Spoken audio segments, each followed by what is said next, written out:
Hello students, इस video में हम सॉल्व करने वाले हैं कुछ न्यूमेरिकल्स जो कि हमारे प्रीवियस टॉपिक्स पे बेस्ड थे, यानी कि work, positive work and negative work. Previous video में हमने वर्क का पॉजिटिव फॉर्म क्या होता है, नेगेटिव फॉर्म क्या होता है, इनफैक्ट जीरो फॉर्म क्या होता है, वो हमने अच्छी तरीके से पढ़ लिया था, डिफरेंट एग्जाम्पल से पढ़ लिया था। आज उसी को हम अप्लाई करेंगे हमारे न्यूमेरिकल्स में। So this is Vibhuti Khare, welcome to Magnet Brains, जहाँ पे आपको सभी चैप्टर्स के वीडियो लेक्चर्स मिलेंगे बिल्कुल फ्री ऑफ कॉस्ट। यानी कि मैग्नेट ब्रेन्स में आपको 2 चैप्टर पढ़ने के बाद किसी भी तरह का पेमेंट करने की या पैकेज लेने की रिक्वायरमेंट बिल्कुल भी नहीं है, क्योंकि मैग्नेट ब्रेन्स आप सब तक पहुँचाता है एजुकेशन बिल्कुल फ्री ऑफ कॉस्ट। तो इसी अच्छी बात से हम स्टार्ट करते हैं हमारा आज का वीडियो, जो कि बेस्ड होगा न्यूमेरिकल्स पे। ठीक है भाई, तो फर्स्ट न्यूमेरिकल हम सॉल्व कर लेते हैं। फर्स्ट न्यूमेरिकल यहाँ पे क्या बोल रहा है, how much work is done by a force of 10 newton in moving an object through a distance of 1 metre in the direction of the force. यानी कि यहाँ पे हमसे बोला गया है कि फोर्स कितना अप्लाई हो रहा है बच्चों, फोर्स हो रहा है यहाँ पे 10 न्यूटन अप्लाई। और इस अप्लाइड फोर्स किस पे अप्लाई किया गया है, कोई एक ऑब्जेक्ट मूव कर रहा था, ठीक है, ये लो, ये एक ऑब्जेक्ट था, इस पे 10 न्यूटन फोर्स लगाया, जिसकी वजह से इस फोर्स ने एक मोशन प्रोड्यूस किया, एक डिस्प्लेसमेंट कॉज किया। डिस्प्लेसमेंट कितना हुआ बच्चों, 1 मीटर का हो गया। कहाँ हुआ है, फोर्स के ही डायरेक्शन में हुआ है। अब हमसे क्या पूछा गया है कि कितना वर्क डन हुआ है इस ऑब्जेक्ट पे, तो पता है हमको, लड्डू क्वेश्चन है। वर्क डन का फॉर्मूला क्या होता है बच्चों, फोर्स इनटू डिस्प्लेसमेंट।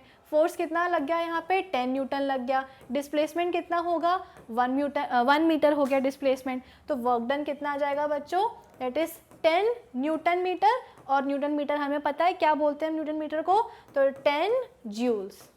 यस और नो, सही है कि नहीं। सिंपल क्वेश्चन था, एक ऑब्जेक्ट पे फोर्स लगाया गया था 10 न्यूटन का, और इस फोर्स के कारण जो ऑब्जेक्ट है वो डिस्प्लेस कर गया। कितना डिस्प्लेसमेंट हुआ उसमें, 1 मीटर का हुआ। कहाँ हुआ, फोर्स के डायरेक्शन में ही हुआ। तो वर्क डन हमसे पूछा गया था कि कितना हुआ है उस पर्टिकुलर ऑब्जेक्ट पे। तो हमें पता है कि वर्क डन का फॉर्मूला क्या होता है, फोर्स इनटू डिस्प्लेसमेंट। सिंपली हमने वैल्यूज पुट करी हैं और हमारा आंसर आ गया 10 जूल्स। ईजी था क्वेश्चन, बहुत ही बेसिक से हमने स्टार्ट किया है। आई होप ये क्वेश्चन आपको समझ में आया होगा। ठीक है, चलो अब हम बात करते हैं नेक्स्ट क्वेश्चन की। नेक्स्ट क्वेश्चन क्या है, calculate the work done in lifting 200 kg of water through a vertical height of 6 metres assuming g is equals to 10 metre पर सेकेंड। क्या बोला गया है, 200 किलो का एक वाटर का आप कंटेनर बोल लो, ठीक है, उसको उठाना है आपको। किस हाइट तक उठाना है आपको भैया, 6, मतलब जब आपने उसको उठाया तो 6 मीटर्स की हाइट तक आपने उसे उठाया।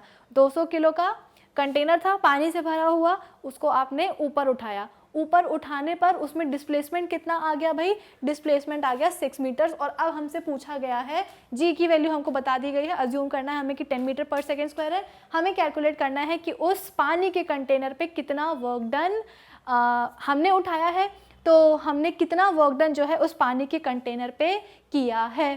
ठीक है, तो हमें पता है कि भाई वर्क का फॉर्मूला क्या होता है, फोर्स इनटू डिस्प्लेसमेंट। यस और नो, फोर्स यहाँ पे हम कैलकुलेट करना पड़ेगा हमें। फोर्स क्या होता है भाई, मास इनटू एक्सेलरेशन। जब हम बात करते हैं वर्टिकल मोशंस की, ऊपर या नीचे जाते हैं, तो एक्सेलरेशन ड्यू टू ग्रेविटी होता है। तो फोर्स इज इक्वल्स टू, यहाँ हम क्या लेंगे, मास इनटू जी। ठीक है, मास कितना था पानी का भाई, 200 kg था। 200 kg इंटू जी की वैल्यू हमको बोला गया है क्वेश्चन में कि आपको लेनी है 10 मीटर पर सेकेंड स्क्वायर। तो फोर्स कितना आ जाएगा बच्चों, फोर्स आ जाएगा 2000 न्यूटन। सही है ना। क्या किया हमने, हमसे बेसिकली बोला गया है कि कंटेनर था पानी से भरा हुआ जिसका मास था 200 kg। हमने उसे ऊपर से, सॉरी, नीचे से ऊपर की तरफ उठाया है। उठाने से क्या हुआ, किस हाइट तक लेके गए हैं हम उसको, उठाने पर 6 मीटर्स की हाइट तक लेके गए हैं। अब हमसे पूछा गया है कि हमने उस कंटेनर के ऊपर कितना वर्क डन किया है वो निकालना है। तो ठीक है, हमने क्या करा, work done is equals to force into displacement होता है। फोर्स की यहाँ पे हमें वैल्यू नहीं दी गई है, हमको जी बता दिया गया है और मास बता दिया गया है। हमें पता है कि फोर्स का फॉर्मूला क्या होता है, मास इनटू एक्सेलरेशन, लेकिन यहाँ पे बात हो रही है वर्टिकल मोशन की। वर्टिकल मोशन में एक्सेलरेशन ड्यू टू ग्रेविटी आता है, यानी कि हम बहुत इज्जत के साथ एक ही जगह लिख देंगे क्या, स्मॉल जी। ठीक है, तो F इज इक्वल्स टू 200 का हो गया मास 200 kg और यहाँ पे कितना हो गया 10, तो फोर्स आ गया आपका कितना 2000 न्यूटन। अब फोर्स आ गया, डिस्प्लेसमेंट आपका कितना था बच्चों, डिस्प्लेसमेंट था आपका 6 मीटर्स। तो इस फॉर्मूले में अब आप रख सकते हो क्योंकि आपके पास फोर्स आ गया है, तो work done is equal to force into displacement. Force कितना आया 2000 इंटू एंड डिस्प्लेसमेंट कितना है, डिस्प्लेसमेंट हाँ 6 मीटर्स है, तो ये कितना हो जाएगा 6 2 12,000 जूल्स। यस और नो, कितना हो जाएगा, हमने इस फॉर्मूले में अब रख सकते हैं हम, क्योंकि हमें फोर्स भी हमने कैलकुलेट कर लिया और डिस्प्लेसमेंट तो हमको बता ही था कि 6 मीटर्स की हाइट तक हम उसको लेके गए हैं, तो जिस हाइट तक लेके गए मतलब क्या होगा, वही होगा उस कंटेनर का डिस्प्लेसमेंट। तो 200 into 6 that is 2000 into 6 is equals to 12,000 joules. ये क्या आया, ये वो वर्क डन था जो कि हमने किया था किसके ऊपर, कंटेनर के ऊपर, पानी के कंटेनर के ऊपर। 200 kg का था वो कंटेनर, हम उसको नीचे से ऊपर की तरफ लेके आए थे। तो ये वर्क डन कैसा हुआ, पॉजिटिव हुआ। क्यों पॉजिटिव हुआ, क्योंकि हमने किया था, जिस डायरेक्शन में हमने फोर्स अप्लाई किया है उसी डायरेक्शन में डिस्प्लेसमेंट भी हुआ था। वहीं जब हम नेगेटिव वर्क डन की बात करते हैं, प्रीवियस वीडियो में मैंने आपको समझाया था कि अगर मैं इसी केस में आपसे बोलूँ कि ग्रेविटेशनल फोर्स ने कितना वर्क डन किया है, तो आप क्या बोलोगे, नेगेटिव आएगा। क्यों, क्योंकि ग्रेविटेशनल फोर्स कहाँ वर्क करेगा, नीचे की तरफ करेगा, यस और नो, और नीचे की तरफ वो वर्क करेगा और उसका डिस्प्लेसमेंट कहाँ हो रहा है, ऊपर की तरफ हो रहा है, तो वर्क डन क्या हो जाएगा, नेगेटिव हो जाएगा। आई बात समझ में, आई होप ये वाला क्वेश्चन भी आपको हो गया हो क्लियर। अब हम बात करते हैं नेक्स्ट क्वेश्चन की। नेक्स्ट क्वेश्चन क्या है बच्चों, a car weighing 1000 kg is traveling at 30 meter per second, stops at a distance of 50 meter, deaccelerating uniformly. What is the force exerted on it by the brakes? What is the work done by the brakes? ठीक है, यहाँ पे क्या हुआ कि एक car थी जिसका हमको मास दिया गया है कितना 1000 kg, ठीक है। फिर इसके बाद में हमसे बोला गया कि भाई ये तो 1000 kg की जो कार थी ना, ये 30 मीटर पर सेकेंड की स्पीड से जा रही थी। फिर क्या हुआ, ब्रेक लगाए गए, ब्रेक लगाने के बाद कितना उसने डिस्टेंस कवर किया, उसने 50 मीटर डिस्टेंस कवर किया ब्रेक्स लगाने के बाद। और पता है ब्रेक्स लगता है तो गाड़ी तो रुकेगी ही, है ना, तो ब्रेक्स लगने के बाद 50 मीटर तक वो बढ़ी। इसके बाद में उसका जो वो उसकी वेलोसिटी 0 हो गई, वो रुक गई। अब हमसे पूछा गया है कि what is the force exerted on it by the brakes, कितना फोर्स एक्सर्ट किया है ब्रेक्स ने उस कार के ऊपर। हमको क्या समझ में आया कि एक कार थी तो वो कितने किलो की थी, वो थी 1000 kg की, इस डायरेक्शन में जा रही थी, किस वेलोसिटी के साथ, 30 मीटर पर सेकेंड वेलोसिटी के साथ। फिर क्या हुआ, ब्रेक्स अप्लाई हुए, ब्रेक्स अप्लाई होने के कारण क्या हुआ, कार हमारी रुक गई, यानी कि उसकी फाइनल वेलोसिटी हो गई 0। जब तक उसकी वेलोसिटी 0 हुई तब तक उसने डिस्टेंस कितना कवर कर लिया था बच्चों, डिस्टेंस उसने कवर कर लिया था कितना 50 मीटर्स, ठीक है। अब हमसे पूछा गया है कि कितना फोर्स अप्लाई किया। अच्छा, ब्रेक्स अप्लाई हुए हैं, तो ब्रेक्स अप्लाई किए गए मतलब फोर्स कहाँ एक्सर्ट हुआ है, फोर्स एक्सर्ट हो गया है इस डायरेक्शन में, सही है ना। गाड़ी इस डायरेक्शन में जा रही थी, ये हम जब नेगेटिव वर्क डन पढ़ रहे थे उसका हमने एग्जांपल भी मैंने आपको बताया था कि जो नेगेटिव एक्सेलरेशन, जो नेगेटिव वर्क डन का एग्जांपल है वो हम force and laws of motion से ही पढ़ते आ रहे हैं कि गाड़ी ऐसे जा रही है और उस पर जो है ना ब्रेक अप्लाई कर दिया गया, यानी कि फोर्स उसके मोशन के डायरेक्शन के ऑपोजिट अप्लाई किया गया है। तो यहाँ पे हमें क्या निकालना है कि गाड़ी पे ब्रेक्स ने कितना फोर्स अप्लाई किया, ठीक है। फोर्स निकालने के लिए हमें क्या चाहिए है, मास चाहिए है और एक्सेलरेशन चाहिए है। मास तो चलो ठीक है यहाँ पे दिया हुआ है 1000 kg, लेकिन एक्सेलरेशन पता नहीं है। तो भाई एक्सेलरेशन जो भी आपको वैल्यूज गिवन है ना, दी गई हैं, उन्हीं के बेसिस पे आपको एक्सेलरेशन निकालना है। आपको इनिशियल वेलोसिटी गिवन है, फाइनल वेलोसिटी गिवन है और उसने कितना डिस्टेंस कवर किया ये भी गिवन है। तो क्या यहाँ पे हम अपनी equation of motion, third equation of motion v² - u² is equals to 2as से एक्सेलरेशन निकाल सकते हैं, बिल्कुल निकाल सकते हैं। फाइनल वेलोसिटी तो भाई 0 ही हो गई है, ठीक है, तो 0 का स्क्वायर भी 0 ही होगा। इनिशियल वेलोसिटी उसकी कितनी थी, 30 थी, तो ये रहा 30 × 30, क्योंकि इनिशियल वेलोसिटी का स्क्वायर है, इज इक्वल्स टू 2। एक्सेलरेशन हमें निकालना है और डिस्टेंस उसने कितना कवर कर लिया था, डिस्टेंस देखो यहाँ पे कितना है, 50 मीटर्स है, तो s की जगह हम लिख देंगे 50, ठीक है। तो ये कितना हो जाएगा, इज इक्वल्स टू 3 इंटू 3 कितना होता है, 3 3 9, ये हो जाएगा 00, ठीक है, minus is equals to 2 into 50, तो एक 0 से ये 0 कट जाएगा, ठीक है, और इसके बाद में 2 को अगर आप डिवाइड मतलब 290 को आप 2 से डिवाइड करोगे तो कितना आएगा आंसर, 45 आएगा, और 5 9 सा कितना होता है 45, ठीक है, 5 9 सा 45, तो 9 -9 मीटर पर सेकेंड स्क्वायर क्या आ जाएगा बच्चों, एक्सेलरेशन आ जाएगा। ये तो हमें क्वेश्चन देख के ही समझ में आ गई थी बात कि भाई 30 मीटर पर सेकेंड की स्पीड से वो जा रही थी, ब्रेक लगने के बाद उसकी वेलोसिटी हो गई 0, यानी कि वेलोसिटी हो रही है कम, यानी कि रिटार्डेशन का केस है। तो हमारा जो एक्सेलरेशन है वो नेगेटिव ही तो आएगा।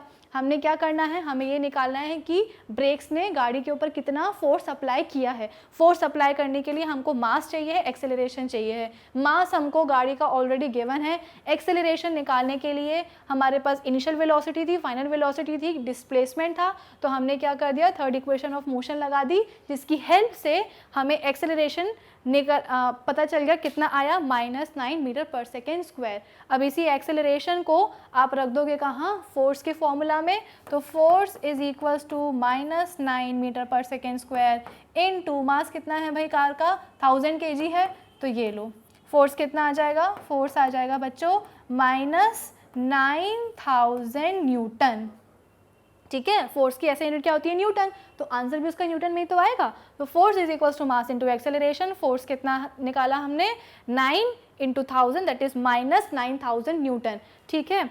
और अब ये जो माइनस साइन है ये क्या बता रहा है, माइनस साइन, कि ये रिटार्डिंग फोर्स है, डिस्प्लेसमेंट के डायरेक्शन के ऑपोजिट लगा है। Is that clear. अब दूसरी चीज़ क्या पूछी गई है, what is the work done by the brakes, brakes ने वर्क डन कितना किया, तो भाई हमको पता है वर्क डन का फॉर्मूला क्या होता है, वर्क डन का फॉर्मूला होता है फोर्स इनटू डिस्प्लेसमेंट। फोर्स कितना था, फोर्स आया अपना 9000 इनटू डिस्प्लेसमेंट कितना हो गया 50 हो गया, तो 9 5 से कितना हो जाएगा 45, और यहाँ पे 1 2 3 4 0, तो ये आ गया आपका वर्क डन। कौन सा वर्क डन, जो कि ब्रेक्स ने किया है, कितना 45, ठीक है, और ये 4 0 लगा दो। क्लियर है आप सबको, कोई डाउट तो नहीं है इसमें। हमने क्या किया, हमने सबसे पहले एक हमको कंडीशन दी गई थी, क्वेश्चन था कि एक गाड़ी है जिसका वजन है मास है उसका 1000 kg, 30 मीटर पर सेकेंड की स्पीड से जा रही थी, ब्रेक्स अप्लाई कर दी तो 50 मीटर्स कवर करने के बाद रुक गई। हमको क्या निकालना है, कितना फोर्स ब्रेक्स ने गाड़ी पे एक्सर्ट किया है, तो उसके लिए हमको एक्सेलरेशन चाहिए था। थर्ड इक्वेशन ऑफ मोशन से हमने एक्सेलरेशन निकाला, एक्सेलरेशन कैसा आया, नेगेटिव आया, कितना -9 मीटर पर सेकेंड स्क्वायर, ठीक है। फिर इसके बाद में हमने इसको सिंपल फोर्स के फॉर्मूले में रख दिया, मास इनटू एक्सेलरेशन, तो हमारा फोर्स कितना आ गया -9000 न्यूटन। माइनस साइन क्या बता रहा है कि ये रिटार्डिंग फोर्स है, डिस्प्लेसमेंट के डायरेक्शन के ऑपोजिट लगा है। फिर इसके बाद में वर्क डन कितना आ जाएगा, फोर्स इनटू डिस्प्लेसमेंट कर दो, फोर्स आ गया 9000 और डिस्प्लेसमेंट आ गया कितना 50 मीटर दिया ही गया है, तो 45 और 9 इंटू 5 कर दो तो क्या जाएगा 45 और लगा दो 4 0, तो इतना जूल्स हमारा क्या है, वर्क डन है। किसने किया है, ब्रेक्स ने किया है। आई बात आपको समझ में, आई होप इसमें आपको कोई डाउट नहीं होगा बच्चे। सारे क्वेश्चंस को हम बड़े अच्छे से जो अभी तक पढ़ा है उसी के हिसाब से हम पढ़ रहे हैं, कुछ और नई चीज़ हमने इसमें ऐड ऑन नहीं करी है, ठीक है।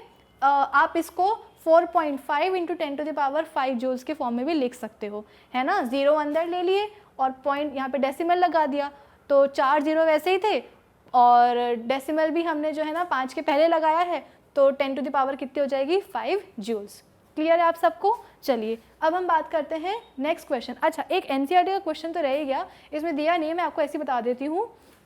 उसमें ऐसा केस था कि एक कंटेनर है, ठीक है, जिसका वेट दिया गया है 15 kg, ठीक है, उसका वेट दिया गया है, मतलब मास दिया गया है 15 kg और उसको 1.5 मीटर की हाइट, ठीक है, 1.5 मीटर की का जो डिस्टेंस है वो उसको उठाया गया है। तो सबसे पहले हमसे पूछा गया है कि वर्क डन कितना हुआ इस पर्टिकुलर कंटेनर पे। तो वर्क डन तो आप निकाल ही सकते हो, work done is equals to force into displacement, ठीक है। फोर्स की हमें यहाँ पे डायरेक्ट वैल्यू नहीं दी गई है, हमें मास दिया गया था और एक्सेलरेशन ड्यू टू ग्रेविटी हम अज्यूम कर लेते हैं कितनी 10 मीटर पर सेकेंड स्क्वायर। तो फोर्स कितना आ जाएगा, फोर्स आ जाएगा mass into acceleration due to gravity. Mass कितना दिया है 15 इंटू जी हम मान लेते हैं 10, तो ये हो जाएगा 150 न्यूटन फोर्स। इस फॉर्मूले में हम लगा देंगे तो ये कितना हो जाएगा 150 इंटू डिस्प्लेसमेंट हमने कितना बोला था, कितना वो जब हमने उस कंटेनर को उठाया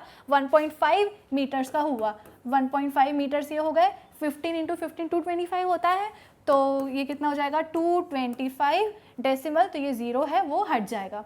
तो 225 जूल्स वर्क डन हुआ उस पर्टिकुलर ऑब्जेक्ट पे, और वो किसने किया था, हमने किया था। क्वेश्चन क्या था, वो यही था कि हमने एक 15 kg का कंटेनर है उसको लिफ्ट किया है, ऊपर लिया है, और कितने हाइट तक हमने उसको पहुंचाया, 1.5 मीटर की हाइट पे पहुंचाया।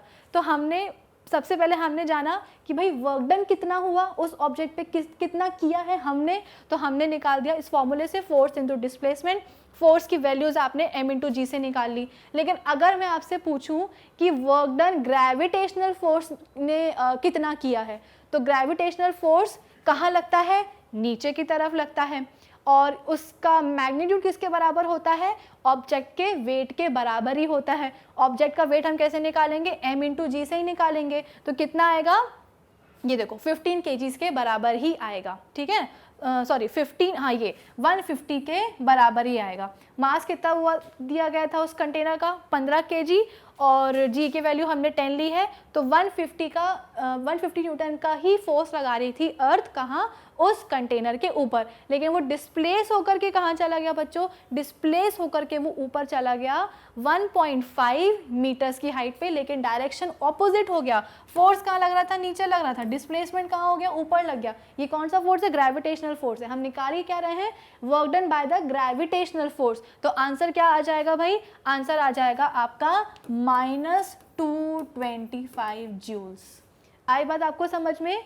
ये वर्क डन कौन सा है, ये वर्क डन है by the gravitational force on that particular container, जिसको हमने 1.5 मीटर की हाइट तक जो है ना लिफ्ट किया था, और उसका मास कितना गिवन था, 15 kg गिवन था। आई बात आपको समझ में। तो इस तरह से ये एक एनसीईआरटी का क्वेश्चन है, वो यहाँ पे नहीं था तो मैंने आपको ओरली बता दिया है कि क्या आपको करना रहेगा। उसमें सिंपल है, work done into force, work done का फॉर्मूला लगाना है। लेकिन क्वेश्चन में आपको सिर्फ इतना दिया गया था। हाँ, ये एक समझने वाली बात है कि क्वेश्चन में आपको सिर्फ इतना दिया गया था कि वर्क डन उस ऑब्जेक्ट पे कितना किया गया है, हमने कितना किया है, तो वो आपने निकाल दिया। ये मैंने एक एक्स्ट्रा क्वेश्चन जो है ना बढ़ा दिया है कि उस ऑब्जेक्ट पे ग्रेविटेशनल फोर्स ने कितना वर्क डन किया है। तो ग्रेविटेशनल फोर्स ने कितना वर्क डन किया है, तो आप निकाल लोगे कितना होगा, mass into force into displacement. Displacement हमको दिया गया है। फोर्स कौन सा फोर्स है, ग्रेविटेशनल फोर्स है, जो कि किसके बराबर होता है, उस कंटेनर के वेट के बराबर होता है। वेट क्या होता है, m into g, that is 150। तो 150 कर दोगे आप 1.5 से, तो आपका जो वर्क डन है मैग्नीट्यूड में तो बराबर ही आएगा, लेकिन उसका जो साइन है वो चेंज हो जाएगा, माइनस हो जाएगा। क्यों, क्योंकि फोर्स और डिस्प्लेसमेंट की जो डायरेक्शन है दोनों अलग अलग हैं। आई होप आपको ये सभी न्यूमेरिकल्स अच्छे से समझ में आ गए होंगे। कुछ डिफ़िकल्ट नहीं था, कुछ नया नहीं था। जो हमने कंसेप्ट्स पढ़े हैं वर्क के पॉजिटिव नेगेटिव ज़ीरो वाले, वही हमने उन्हीं पे बेस्ड हमने ये न्यूमेरिकल्स सॉल्व करे हैं। ठीक है, आई होप ये आपको समझ में आया होगा। अब नेक्स्ट वीडियो में हम स्टार्ट करेंगे हमारा नया टॉपिक, जो कि होगा energy.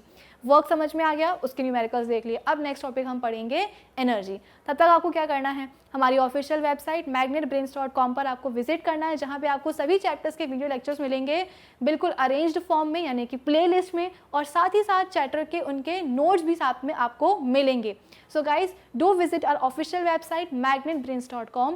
Keep learning with Magnet Brains. Thank you for watching.